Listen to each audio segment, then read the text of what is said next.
ہمیں یہ لگے جو کہ اب ہمیں لگ رہا ہے کہ عدالتوں میں انصاف نہیں ملتا, جو شہریوں کو بھی یہ محسوس ہوتا ہے, تو ہم اس ملک کو انارکی کی طرف لے کر جا رہے ہیں. اگر آپ ہمیں یہ بتائیں گے کہ دلیل سے یا قانون سے انصاف نہیں ملے گا تو آپ کیا چاہتے ہیں کہ لوگ کیا کریں؟ لوگ ہتھیار اٹھائیں؟ آپ یہ چاہتے ہیں؟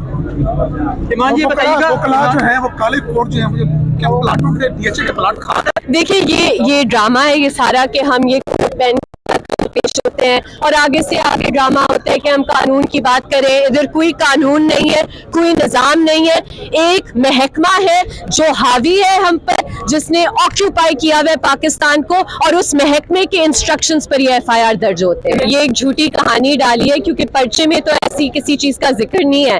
پرچے میں مجھے ایک لائن دکھا دے جو کہتا ہے کہ متی اللہ نے خرید و فروخت کی ہے منشیات کی. جب آپ کے پاس کوئی جواز نہیں رہتا کیونکہ آپ کہہ رہے ہیں آپ کے مطابق کہ آئس ریکور ہو گئی ہے, تو پھر کیا آپ کس طرح کی ریکوری مزید ان سے کرنا چاہ رہے ہیں؟ اگر ہم قبول بھی کر لیتے ہیں کہ آپ کا یہ جھوٹا من گھڑت پرچہ درست ہے تو اس کی بیسس پر کیا مزید ریکوری آپ نے کرنی ہے؟ متی اللہ جان کوئی ڈرگ ڈیلر ہے فار گاڈ سے؟ ہمیں تو یہی کرنا چاہ رہے ہیں کہ وہ میں جج کو نہیں, جی ہم اس آرڈر کو چیلنج کریں گے, ہم کرمنل ریویژن میں چیلنج کریں گے, ہم ایف آئی آر کی کواشمنٹ سیک کریں گے.